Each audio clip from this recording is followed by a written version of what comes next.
কাতলা মাছের কালিয়া এ তো নানান রকম ভাবে বানানো হয়ে থাকে। দই কাতলা, তাছাড়া কিশমিশ কাজু দিয়ে দারুণ ভাবে এই কাতলা মাছ বানানো হয়ে থাকে। তা আজকে আমি মেখে কাতলা মাছের কালিয়া বানিয়েছি, যেটা খেতে অসাধারণ হয়। তা দেখে নিন কিভাবে আজকে আমি কাতলা কালিয়া বানালাম। হ্যালো ফ্রেন্ডস, রুবিস কুকারি 2 থেকে আমি রুবি বলছি।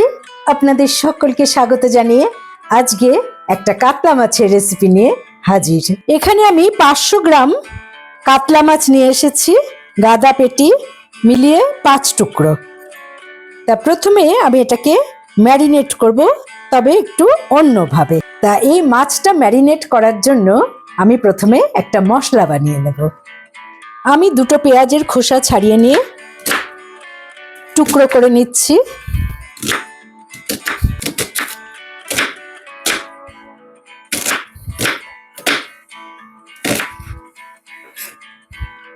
আর একটা টমেটো পিস করে নিচ্ছি।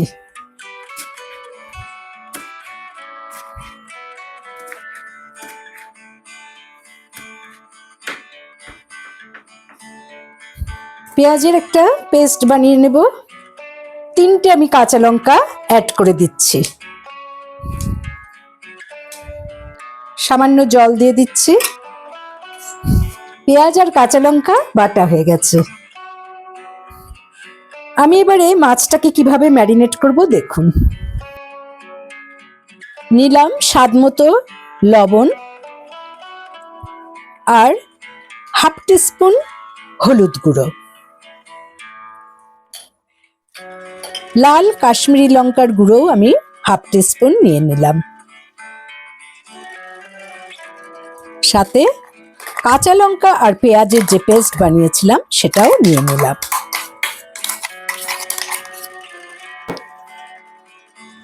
এবারে হাতের সাহায্যে সবকিছু ভালো করে মেখে নেব।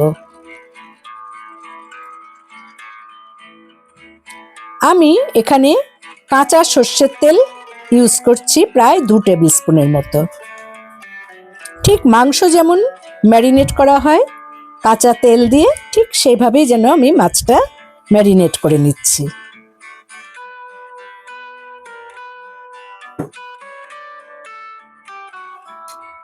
এক টেবিল স্পুনের মতো আমি আদা বাটা এতে অ্যাড করে আবারও ভালো করে মিশিয়ে নিচ্ছি। ঝালটা আপনারা আপনাদের পছন্দ মতো ব্যবহার করবেন।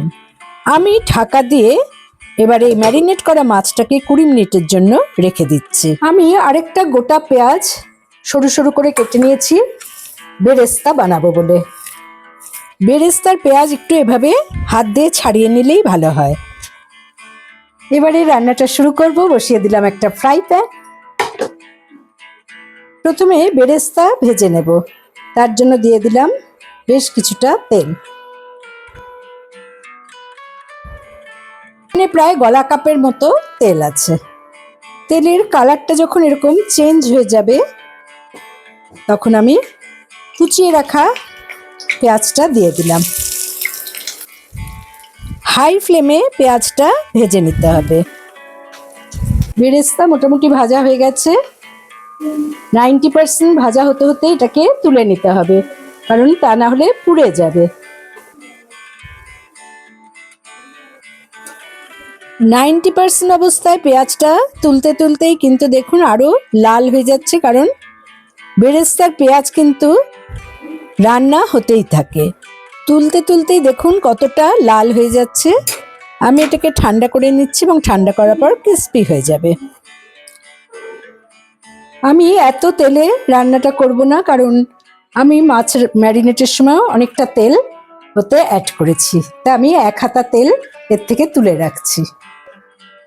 পরে রান্নার ক্ষেত্রে যদি আরো তেলের দরকার হয় তখন এই তেলটাই আমি ইউজ করব। আমি পেঁয়াজ বাটাটা দিয়ে ম্যারিনেট করার পর ওই পাত্রেই একটা মিডিয়াম সাইজ টমেটো বেটে নিচ্ছি। টমেটো বাটা হয়ে গেছে। ফোড়নে দিচ্ছি 2টো শুকনো লঙ্কা, 1 টুকরো দারচিনি, 3টে ফাটানো এলাচ, 4টে লবঙ্গ, 3টে তেজপাতা। সবকিছু ভালো করে একবার নেড়ে নিচ্ছি। যখন সুন্দর একটা গন্ধ বেরোবে দিয়ে দিচ্ছি 1 টিস্পুনের মতো চিনি।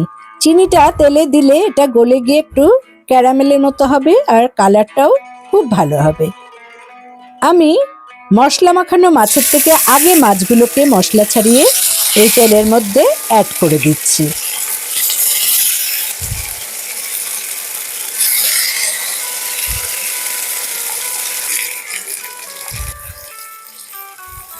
এবারে একে একে উল্টে দিচ্ছি। দেখুন উল্টানোর সাথে সাথে যেন মাছগুলো খুব সুন্দর একটা কালার এসেছে। এবারে মাছগুলোকে এক সাইডে সরিয়ে আমি মশলাটা ঢেলে দিলাম এবং এই মশলাটাকে কিন্তু আমার খুব ভালোভাবে কষিয়ে নিতে হবে। যতক্ষণ না কাঁচা পেঁয়াজের আর আদার গন্ধটা না যায় ততক্ষণ কিন্তু খুব আলতোভাবে এটাকে কষিয়ে নিতে হবে।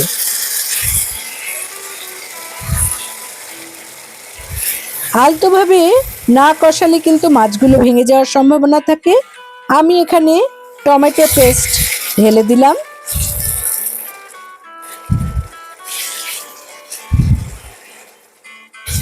আবারও সবকিছু ভালো করে মিশিয়ে নিচ্ছি। ঢাকা দিয়ে আমি মিডিয়াম ফ্লেমে এটাকে 3 মিনিট রেখে দিলাম। তবে মাঝে মাঝে কিন্তু নিচে একটু নেড়ে দিতে হবে, না হলে লেগে যাওয়ার সম্ভাবনা থাকবে। আমি মাছগুলোকে আবারও উল্টে পাল্টে নিচ্ছি। মাছগুলো উল্টাচ্ছি আর মশলাগুলোকে নেড়ে দিচ্ছি যাতে ভালোভাবে শুকিয়ে যায়।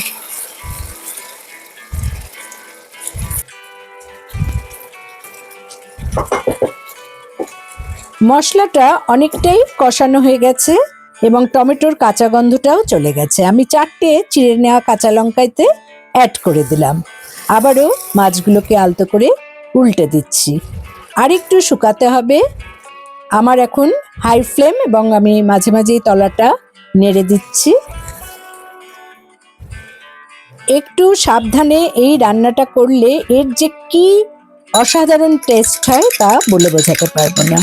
আমি এখানে 2 টেবিল স্পুন টক দই নিয়েছি এবং ভালো করে ফেটিয়ে এটা এই মশলার মধ্যে অ্যাড করে দিচ্ছি। এখন কিন্তু ফ্লেমটা আমি লো ফ্লেম রেখেছি। দই কখনো হাই ফ্লেমে আপনারা অ্যাড করবেন না, তাহলে দইটা ফেটে যাবে। সামান্য একটু জলও আমি এটা অ্যাড করে দিলাম। এবারে আবারও ভালো করে সব কিছু নেড়ে দিচ্ছি।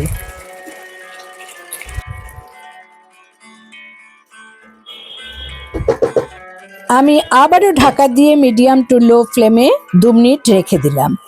2 মিনিট পর দেখুন অনেকটাই তেল ছেড়ে বেরিয়ে এসেছে। আমি তবুও বেরেস্তার তেল থেকে 1 টেবিল স্পুন তেল এতে অ্যাড করে 1/2 টিস্পুন গরম মশলার গুঁড়ো দিয়ে দিলাম। খুব সুন্দর একটা গন্ধ বেরোচ্ছে।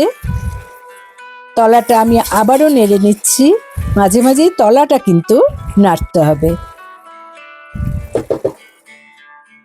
দেখুন তেল কতটা ছেড়ে বেরিয়ে এসেছে। আমার কাতলা মাছের কালিয়া কিন্তু শেষের দিকে। তবে এই সময় আমি কিছু বেরেস্তা এখানে অ্যাড করে দিচ্ছি। সাথে দিয়ে দিচ্ছি 1/2 টিস্পুন ঘি। ঘিটা অপশনাল, আপনারা চাইলে নাও দিতে পারেন, তবে সামান্য ঘি এখানে দিলে এর ফ্লেভারটা আরো ভালো হয়। আমি আবারও একে একে মাছগুলোকে উল্টে দিচ্ছি।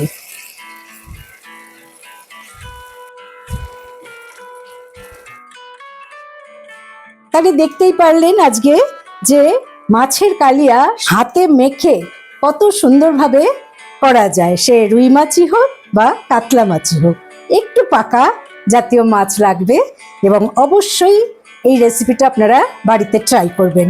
অসাধারণ খেতে লাগে গরম ভাত বা পোলাও বা ফ্রাইড রাইসের সাথে। আমি একটা সার্ভিং প্লেটে মাছগুলোকে তুলে নিয়েছি এবং গ্রেভিগুলোকে দিয়ে দিচ্ছি।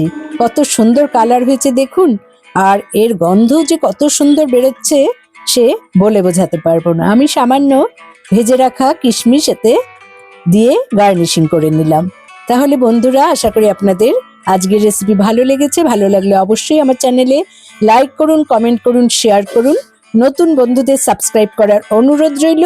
পাশে বেল বোতামে অবশ্যই ক্লিক করতে ভুলবেন না, তাতে যখনই কোনো নতুন রান্নার রেসিপি শেয়ার করব তার নোটিফিকেশন সহজেই আপনারা পেয়ে যাবেন। কত জুসি হয়েছে দেখুন মাছটা ভেতর থেকে। আমি একটু টেস্ট করে দেখে নিচ্ছি।